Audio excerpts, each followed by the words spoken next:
Assalamualaikum warahmatullahi wabarakatuh. Pada kesempatan kali ini, saya akan menyampaikan tentang keamanan siber di era digital. Sebelumnya, perkenalkan nama saya Adil Mulyateja dengan NIM 249122200005. Saya mahasiswa informatika dari Universitas Askia. Saya memiliki beberapa safety briefing. Yang pertama ada ruangan yang memiliki dua pintu. Pintu satunya didorong dan pintu yang lainnya dibuka dengan cara ditarik. Saat ini kita tidak dalam situasi kebakaran. Dalam keadaan darurat, sirene tanda darurat akan terdengar. Petugas kami akan mengarahkan untuk Bapak atau Ibu untuk menuju pintu keluar yang aman, dimulai dari tempat duduk paling belakang. Bila terjadi kebakaran, jangan panik dan jangan menggunakan lift. Bagi yang menggunakan sepatu hak tinggi, harap dilepas. Berjalanlah merunduk bila tanpa asap mengarah ke Bapak atau Ibu dan segera ikuti arahan petunjuk evakuasi yang ada. Selanjutnya, petugas kami akan menuntun Bapak atau Ibu menuju titik kumpul yang terletak di lapangan parkir dan halaman depan gedung.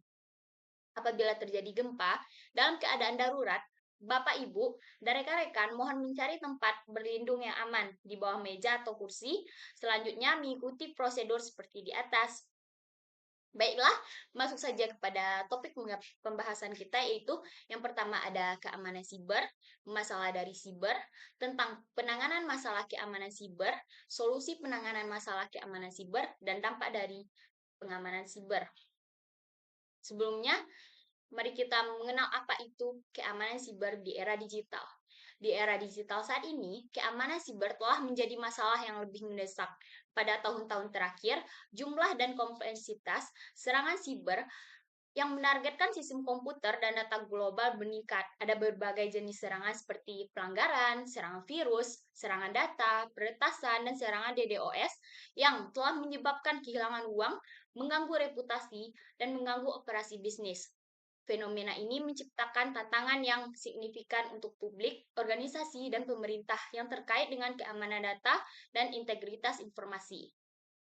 Tujuan dari materi ini untuk memahami apa itu serangan siber dan keamanan siber, mampu memahami tantangan tentang dalam penanganan masalah siber, mampu menganalisa dampak dari tantangan penanganan masalah siber, mampu mencari solusi, dan memberikan rekomendasi terhadap penanganan masalah keamanan siber. Metode yang dipakai itu kuantitatif yang digunakan untuk melakukan analisa data sekunder digunakan dalam penelitian ini. Data ini dikumpulkan dari laporan instruksi, artikel penelitian, dan statistik risiko operasional startup.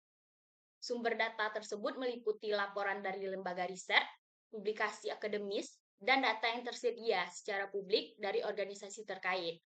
Analisa dilakukan untuk mengidentifikasi pola dan tren yang berhubungan dengan berbagai jenis risiko yang dihadapi oleh startup.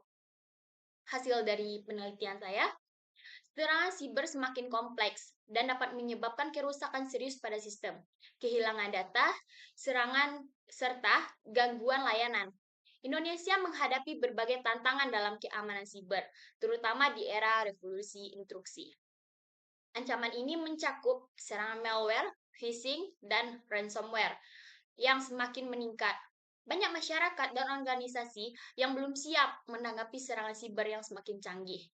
Peneliti di bidang keamanan siber di era digital menunjukkan bahwa ancaman terus berkembang dan kita memerlukan pendekatan yang komprehensif untuk mitigasi risiko, investasi dalam teknologi, regulasi yang ketat, dan pelatihan karyawan sebagai langkah-langkah penting untuk melindungi data dan sistem informasi.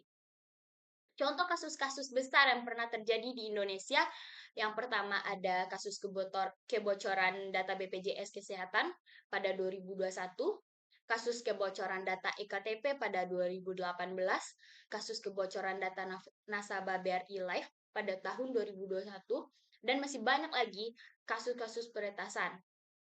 Berikutnya, data menunjukkan bahwa pekerjaan di bidang IT lebih diminati oleh pria daripada wanita. Faktanya, pria lebih sadar terhadap ancaman keamanan siber. Oleh karena itu, semakin besar korban dengan kasus terkait adalah wanita. Menurut data, presentasi korban wanita adalah sebesar 84,6%. Itu artinya kita meski membentuk program-program yang dapat meningkatkan your life awareness. Pembahasan saya yaitu tentang tantangan peningkatan keamanan siber di Indonesia, meliputi tingginya frekuensi serangan siber, kurangnya kesadaran masyarakat, dan keterbatasan sumber daya dalam menangani ancaman. ABC News pernah melaporkan bahwa Indonesia merupakan negara siber paling berbahaya di dunia. Hal ini merupakan dampak dari kurangnya organisasi dan undang-undang yang efektif.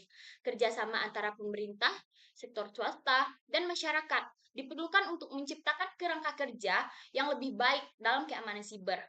Tantangan-tantangan ini menunjukkan bahwa peningkatan keamanan siber di Indonesia memerlukan pendekatan yang komprehensif, termasuk edukasi, investasi dalam teknologi keamanan, dan pengembang kebijakan yang lebih baik. Solusi dari permasalahan ini, yang pertama bisa melakukan penguatan infrastruktur keamanan, yang kedua peningkatan kesadaran masyarakat, penerapan kebijakan regulasi yang ketat, investasi dalam teknologi keamanan canggih, membentuk unit pelapor kasus keamanan siber, dan kerjasama internasional.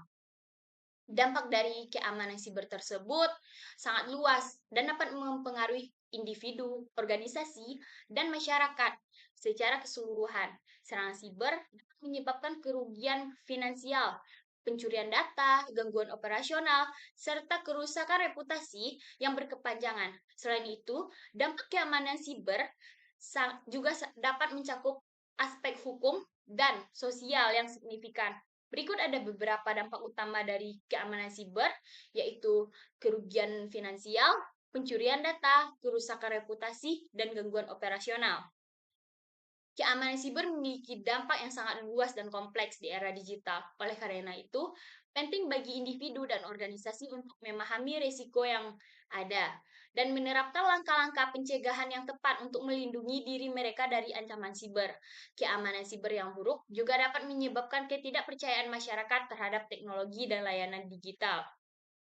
Jadi, saya dapat menyimpulkan bahwa keamanan siber menjadi semakin krusial di era digital, di mana ketergantungan pada teknologi dan internet terus meningkat. Ancaman siber yang beragam dapat mengancam data pribadi, informasi sensitif, dan integritas sistem. Indonesia menghadapi berbagai tantangan dalam keamanan siber, termasuk tingginya frekuensi serangan, kurangnya kesadaran masyarakat, keterbatasan sumber daya, dan pengembangan teknologi yang cepat. Meningkatkan kesadaran dan edukasi tentang keamanan siber di kalangan individu dan organisasi yang sangat penting untuk mengurangi risiko serangan. Jadi, rekomendasinya menurut saya, dengan melakukan pendekatan yang proaktif dan komprehensif, Indonesia pasti dapat meningkatkan ketahanan terhadap serangan siber dan melindungi infrastruktur digitalnya, sehingga menciptakan lingkungan yang aman dan terjamin bagi semua pengguna teknologi. Saya mendapatkan beberapa sumber, dan demikian yang dapat saya sampaikan untuk materi ini. Jika ada kesalahan, saya mohon maaf. Saya akhiri. Assalamualaikum warahmatullahi wabarakatuh.